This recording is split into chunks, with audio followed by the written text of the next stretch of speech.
Good morning. So, here's a question for today. What am I talking about?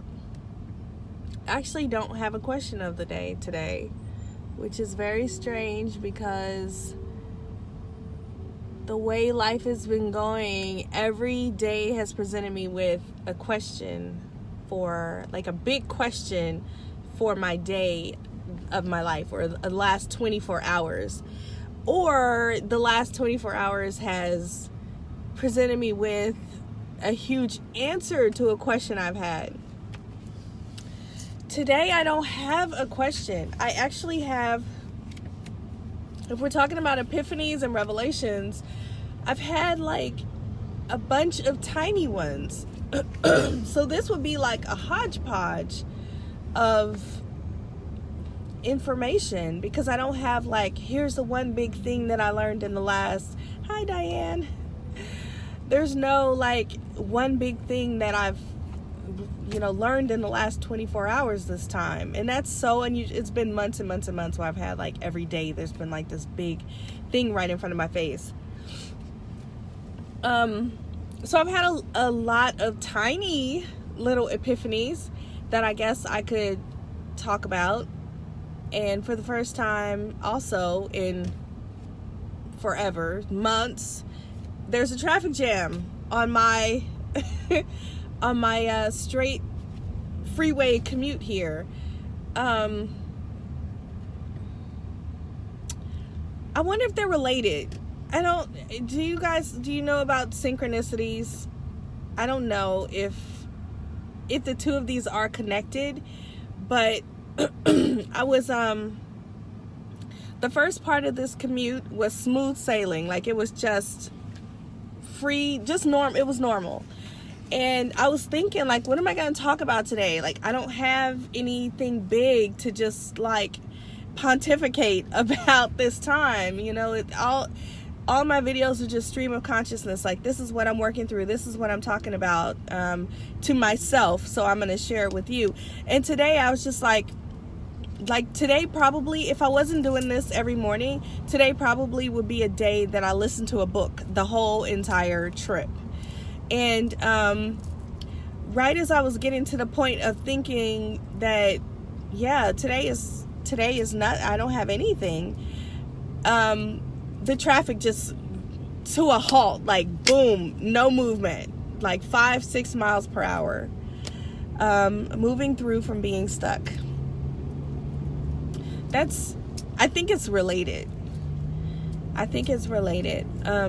Because it was just like, I don't believe in coincidences anymore. And it was like, as I had that thought, everything just stopped. And I was like, oh, okay, what does this mean? So I had a series of small revelations. So, on Sunday I was talking to a friend, and, we were talking about like things that, could be better in our day-to-day life. Like, as a mom, as someone who works, like what could be better to make our life easier. And one thing that I already knew this, because this is years and years of knowing myself, is that I don't go to bed on time. I really stay up as late as possible, like until I'm falling asleep doing whatever I'm doing, because I feel like I need to get something done, accomplish something in that day tight compartment. And I think I got that term day tight compartments from the 7 habits of a successful people or something like that. Anyway, back when personal development books were written by men who had no clue what they were talking about. Just kidding. But yes, so we read personal development books written by men, and if you are a woman, it's going to be very difficult for you to implement the mania that they are recommending And I read that book years ago, and years ago I adopted the mania of living in day tight compartments and trying to accomplish everything you possibly can in that day, and let that be the day, close it off, that's it, shut it down. And it's only since I've read Do Less by Kate Northrup that I realized that that is a man's cycle. A man cycles on a 24-hour basis, whereas a woman cycles on a 28-day basis. So everything that a man, and I don't know how men think. I know it's wacky because I've known men, they're wacky. So I don't know what goes through their mind throughout the day. But if it is like what goes through our minds throughout the month, I can see why men are wacky, why they don't make sense, why they're illogical, because like we go through a lot. I mean, significant changes throughout the month, significant changes in our motivation, our energy, our thought process, our emotions, significant evolutions throughout a 28-day period. So if a man is doing that in 24 hours, and that's one thing I wish that Kate Northrup had explored more deeply in the book Do Less. Not that I want to hear what men go through, but just the fact that she made that statement, and then I wanted to know more, and I was like, what? How is that possible? You know? So if in fact men have their whole day, their whole cycle in one day, we cannot make ourselves do that too. Like I cannot make myself force my productivity into a day and make it like a checkbox. Like, okay, I did everything I wanted to do on this day, because that's not the way it's going to work for me. And I think I've been beating myself up. So now we're getting just side note, we're getting to the root of why the traffic is so bad. We're getting to the root of why traffic is so bad while I'm getting to the root of why I'm beating myself up. Look, the universe is infinite and all-knowing and understanding. So here's another thing. So I'm so tangential right now, and I'm sorry about that. But you know, there's a concept that I'm adopting. It's called reverse paranoia. And it's where you look, here we go, everything's smooth sailing. There's a wreck, okay, a truck ran off the road, in case you're curious, nobody's hurt. There's some fire trucks but no ambulances, and they're towing the truck out of the median. And now I'm smooth sailing. So apparently I've tapped into something I needed to say. Reverse paranoia. I'm gonna back out of this rabbit hole now. Reverse paranoia is when you, instead of being paranoid that everybody's out to get you, it's when you're paranoid that the entire world revolves around you and it's all conspiring against your will to make you successful. Try fitting that on a sticky note. The universe is conspiring against my will to make me successful. I am over here constantly arguing for my limitations. I am constantly saying,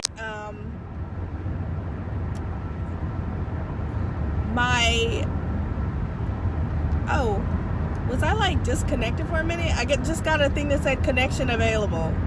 This is like a hot mess today, like for real. This is just the most interesting day. So I got a call which interrupted the video, which I know Facebook will just paste together, no problem. But in the process of getting frustrated by the call, I lost my train of thought, which I was on a roll. I was so excited about what I was talking about, but I lost my train of thought. So, if you remind me what I was talking about, then I will pick it up from there, but I don't know. I don't remember. So something else interesting was happening. Maybe I was talking about this originally. Was talking to my friend on Sunday about day tight compartments and how, you know, we can't check off every box every day. And I've been living my life in a way that's put pressure on me to check off every box every day. So I'm a big to-do list person. I should say I was. I'm not anymore. Now I'm a one thing person, but I used to be a big to-do list person, and I would make a list, and then I would make another list of things that I could do that day. So I even created a planner last year that I've been using. Well, I started using in July. I started using my Happy Planner, but before that I was using my own planner, and it had 3-tiered to-do lists. So one was there was a box to say big goal, and then the next was medium goals, and that was basically you take the big goal and you break it down into like 2 or 3 smaller things that will contribute to that big goal. And then the next tier are tiny little goals that you could actually do today that would support the medium-sized goals that support the big goals. So it sounds like it makes sense. It really sounds intuitively like it would make sense. And so what I would do is that I would try to accomplish in a week or in a day, depending on how I structure my tiny goals list, as many of those things as I could possibly do. When I had a sheet that was a weekly planner, that small goals list was a week of goals, and then I just map out on the various days when each of those things should be done. It was a huge recipe for disaster. I'm just going to put it that way. Depending on how you structure that can be a huge recipe for disaster. Because what ended up happening for me was that, life happens, and I have a lot of stuff going on. And if I wasn't able to achieve, checking off certain tasks on my list, the whole week felt shot to me. I felt like it was a complete failure, and why should I even keep going? And I would abandon my my weekly plan, on Tuesday, because I'd be like, well, that's over. Another thing about me is that habit trackers actually discourage me. And I have one on my fridge right now that's beautiful. It was created by Michelle Rohr, but I'm going to take it down because it's so discouraging to me that I even don't want to eat food. Like I go to the refrigerator and I see the habit tracker and I'm just like, I lose my appetite. So it's important to know yourself. Some people are motivated by habit trackers. I am not motivated by a habit tracker. It doesn't, and I love Amy Yohannan and I love her work, but I can't use it. I just don't. And maybe it's something from when I was younger, the way that, I had negative associations with it. Maybe it's something that I can reframe my belief system about. But if habit trackers work for you, those two people, especially Amy, make really, really amazing, beautiful, printable habit trackers that I would recommend. But for me, it discourages me because it's kind of a reminder of what I'm not doing. And I think I have some sort of defiant personality. I know I have problems with authority. I know I have problems with people telling me what to do. And so when I see a habit tracker like the one I have right now, is saying, my habit is for 30 days, my habit is to work out every day. I like to work out. I enjoy it. But because it's written up there on a list with check boxes and I didn't check off the first 2 boxes, I'm just like, forget it. I'm not doing it. Like, I look at it with so much contempt. So I better take it down if I want to work out, because that's the way it is. And also I feel like I love the feeling after I work out. So if I just get up there and do what I want to do, the feeling is my reward, not the checkbox. Okay, this is coming from someone who went to school for like 20 years or something like that. I don't even know how long I went to school, but check boxes used to be a really big part of medicine. Now it's like they've taken it and made it that, a checkbox is not optional. Like, you just have to do things a certain way, which I hate, which is why I'm not into medicine anymore. I don't like the way that it's, I'm adjusting my thing because my camera keeps falling. I don't like the way that it's that doctors have to practice medicine a certain way, as opposed to we were able to tailor it to our patient's needs and the relationship between the patient and the doctor. That's all gone. So things are way different.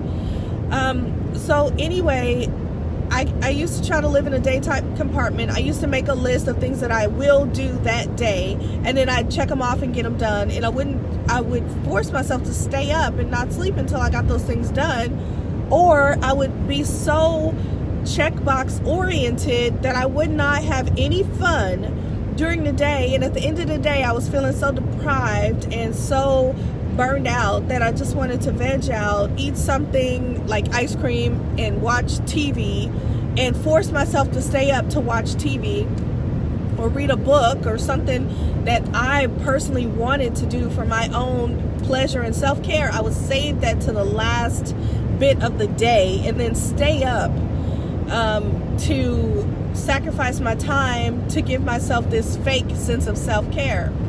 Now, the best self-care you can give yourself is sleep. That is number one. You give yourself sleep. That's the best self-care.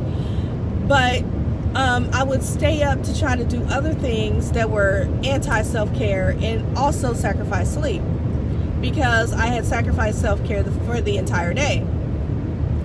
So now my to-do list is different. So for one thing, I don't have a list. I have a post-it note that has projects lined up on it, and it's big projects. I don't break them down. It's just like website, you know. And so the idea is, this is my focus today. What is it about this project that I can complete and have fun with today? That's it. There's no do this, do that, do this, do that army regime. No, it's just, what can I do related to this project today that'll make me feel good? And so I flipped, and then after reading the one thing, I flipped my to-do list to say, like I said, there's a list of things, list of projects, then, and that's the big list. And then the next list is, what are the 2 or 3 small things related to this list that will push this agenda forward? And then the one thing, what is the one thing of all these things that I could do to push, that I have to do this week? So instead of saying these are, this is the one big project, these are the 3 steps that go into making this project, and these are the 12 steps that need to be done today to push the agenda forward, it's totally backwards. It's like, these are the 5, actually it's more than 5, like these are the 7 projects I want to do in a year, and these are the 3 things that will get me there and I need to learn or I need to do. What's the one thing I can do in this entire week that will push me forward? And that's a very much more calming space to be in, because in an entire week, if I do the most important thing that there is to do, I also do a whole bunch of little things. I do a bunch of little things, not because I have to and not because I'm checking a box, but because they intuitively flow out of the fact that I'm having fun creating this one thing. So the one thing I wanted to do last week was to finish the update for the budget diary, and all the little things that happened around doing that were related to the graphics that went with it, and related to the Etsy shop, and all these little things that actually added up to this really fun experience. So that's how that changed. So what really changed for us this week is going to bed on time. I've never gone to bed on time my whole life, but my friend challenged me, and I like a good challenge. I do not like a habit tracker, but I do like a good challenge, because a challenge is like a game, and a habit tracker is like a report card, and it's a totally different mental thing for me. So she challenged me to go to bed by 11 o'clock every day, which 11 o'clock is late, but it's not 2 a.m., which was my kind of normal. So she challenged me to have my entire family in bed by 11 o'clock, and it has been phenomenal. So what has happened with this challenge, it's changed the energy in our home. It's changed the energy of our evening. We get home, like I can't have a bedtime of 8:30 because sometimes we're not even home at 8:30. We get home and I'm looking at the clock and I'm like, I'm not expecting myself to get this done, that done, this done. Oh, by the way, you didn't finish this on your lunch break and you better do this, you better do that. And don't forget you want to make a video for the mastermind group, and don't forget that you want to, no, none of that. It's just like chill, totally chill. I laid on the floor and I played with my kids. And yesterday, this is like a true testimony to what can happen when you change the energy in your home. So usually we get home, it's a mad rush to get some food cooked, get the kids washed up, get myself washed up, get them having playtime on the floor while I buy some time at my computer, and before it's time to go to bed. Yesterday I played with them, and I have been teasing my son about his bum bum and calling it beady beady bum bum. And of course they're 3, they don't know what beady beady bum bum is, they don't know about Selena. So I put YouTube on the big screen and played Selena music and videos, and we danced and danced and danced until it was bedtime. They didn't dance so much because they were looking at me like, and then Daddy called, so they were talking to Daddy on the phone. But I was dancing the entire time because I love Selena, and it was a video so I could dance along and do the moves with her and sing along. And so it was so much joy in our house compared to normally when it's like, Mama's at the computer, Mama's at the computer, okay, everybody be quiet, leave me alone, I'm at the computer. And so that's more of like the kind of mom I thought I would be with dancing around. I always admired adults who said that there was a lot of music in their house, that there was a lot of like Broadway musicals, the soundtracks being played in their home, and there was just a lot of like laughter and boisterousness. And I've always wanted to have that because when I was growing up, it was stressful, but like I told you in a previous video, I'm not telling that story to myself anymore. The story that I'm telling will be positive. So if I don't have anything good to say about it, I'm not going to say anything. It wasn't that horrible. It wasn't. But it wasn't my idea. It wasn't, I sent the rocket ship up of desire about how I wanted, what kind of mom I wanted to be. So yesterday I felt a lot of that. Now the day before, it was very, very, thank you, Diane. The day before, which was Monday, it was also very light. That was the first day I felt the shift. Sunday we got the challenge, and I did go to bed on time on Sunday. But on Monday, that's when we felt the shift, because that's when I felt like not urgent. Like I was just like, okay, well, this is the amount of time we have left, so let's go ahead, get our baths, and let's get ready to wind down. And that day, on Monday, my daughter, she put herself to bed. Usually Grace is talking all night. She talks all night. She spins around in a circle, kicking. She fights bedtime. She says, I hate my bed. Not I hate my bed. She says, I don't like my bed. I don't like my bed. She either sleeps with me or she sleeps with Jude. Like she resists bedtime really big time. And I've learned to just go to sleep and let her talk until whenever. So she goes to sleep after me even. But Monday night, she put herself to bed. I was looking for her. She was already in bed. She had put on this sleep cap. Like, it was very strange. She looked like an old lady. She had on a nightgown and a sleep cap, and she was curled up, totally fast asleep. And I was like, what just happened here? Like, she just put herself to bed. And it was just like this whole energetic shift.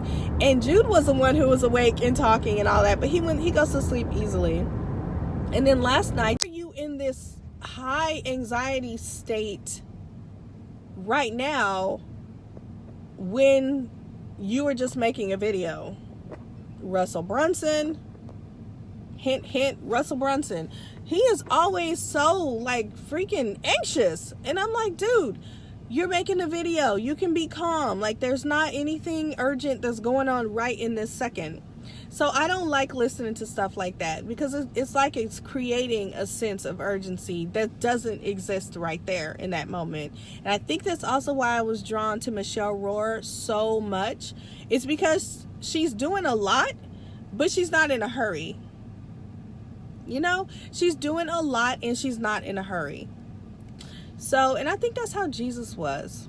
He was never in a rush, but he was always on time. Also, I have sticky notes all over my house, and something, when I was getting in my car, I was like, well, if you don't have anything to talk about, at least remind people to use sticky notes, in that different way, as far as affirmations, and how to use the sticky notes, because I realized that one of my sticky notes is introducing resistance into my day. I have a sticky note on my bathroom mirror. This is I'm a millionaire. And I wrote that one right when we became debt-free in March, the first time we became debt-free. And it was because when I was asking Michelle about the mindset shift around being debt-free, because I didn't expect to be debt-free so fast, and I was like, it took me off guard, and I was having like a lot of like freak out about being debt-free. I wasn't ready yet. I'm not ready yet. What does this mean? Who am I? If I'm not struggling to pay off debts, who am I? What do I do with all the money? What's happening? And she said, she was telling her husband that she was a millionaire 6 times a day. And so I wrote that on a sticky note, and I was telling myself I'm a millionaire every time I looked at that sticky note. But now, as of yesterday, I realized that is her journey. That was not my journey. And so every time I said I'm a millionaire, and I tried to adopt the mindset of what would a millionaire think in this moment? What would a millionaire do in this moment? That's not my journey right now, because I was introducing resistance by saying I'm a millionaire, was saying my inner self was saying, no, you're not. Not even close. No, you're not.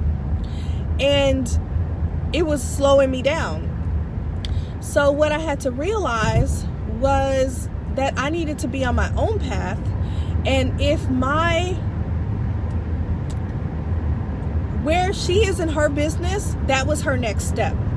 Where I am in my business, number one, that's not my next step. But where I am in my career and in my financial life, that's not my next step either. So that's why I was so resistant to it. But I need to put up a reminder of where I am and stretch myself with an honest look at where I am. So if I was honestly doing that, I would take down my sticky note, and I was thinking of this morning. I would take down my sticky note that says I'm a millionaire, because I am not. And I would put up a sticky note that says, what does it feel like to have more than you need? What do I feel like now that I have more than I need? Because what I realized, and I told you guys this before about the abundance block that came up once we became debt free in March 23rd was the first time we became debt free. And then my husband told me that we actually did have another loan. So then we became debt free again in June 1st. And I realized that my abundance block at the end of June, I realized my abundance block was that I'm uncomfortable saving money. Like, I'm just uncomfortable having money in an account that I'm not using. And I've been exploring that, and I realized that it's because I feel unsafe. Like, I feel like something's going to happen to it. Like, if I don't have anything tangible to show for it, someone can take it from me. Like in a divorce settlement, which is not going to happen, by the way. But just that kind of feeling that's like, it's not safe to just have all this money here. Something can happen to it, it'll all be gone. So I've been working on that. And so my sticky notes now all revolve around saving. And I'm just working through it. I'm saying I have everything that I need. I have more than enough. It's okay for me to have more than enough. It's okay for me to have money that I'm not actively using. It's safe for me to have more than enough. It's safe for me to, and the other thing too is if you have families to say like, if you have extra, you have to give it to them. I don't know if you have families like that. I mean, that's how some families actually think. Like, it's a socialist family. You know what I mean? Like, it's a socialist family. Like, everybody has to be balanced. So, you know, I have 2 brothers. They don't work as hard as I do. And it's like, if I make a lot of money, then I have to share it with them. And I always had this mentality. And if you, I just bumped into something. If you, it was the parking thing. Don't worry. It wasn't somebody's car or somebody's body. It was the parking thing. I think one of them is out of place here. So, but if you grew up with the mentality that you had to take care of your siblings, like say I had a friend, Claudia, she was the oldest of like 12 and she had to take care of everybody. So if she made a lot of money, then it's a socialist family. So your money is not yours. So if you have savings, they're going to come to you and be like, give me this, give me that, give me this. And so it's not safe for you to have extra money. You better spend it all. So when they ask you for something, you're like, I don't have it. I don't know. It's weird. I'm still working through it. But my point, and I'm late. I got to go into the meeting. But my point is that that's what my sticky note says. It doesn't say I'm a millionaire because I'm not ready to be a millionaire. Not in my business, not in my personal life, not in any way ready to be a millionaire. So my sticky note that says I am a millionaire is being taken down. And instead it says, it is safe for me to have more than I need. It is safe for me to have savings. And I'm a super saver. You know, these kinds of things. So use your sticky notes in a way that doesn't make your life worse. Because if your sticky notes are introducing resistance into your life, then that's going to work against you. That's going to, like Abraham Hicks says, it's a train. Your thoughts are in a train, and all you want your train to move forward. If you're hitching cars to the back of your train that are pulling it the other way, then you're not going to get anywhere. So by me saying I'm a millionaire, it was hitching a car on the back of my train that said like, you know, it was full and heavy, and so I couldn't really move forward. So I've taken that down, and we'll see where it goes from there. But, okay, so that was a very rambling live for today because I didn't have a clear-cut topic. And, you know what? It's weird. I do now. I'll talk about that next time. All right? Bye.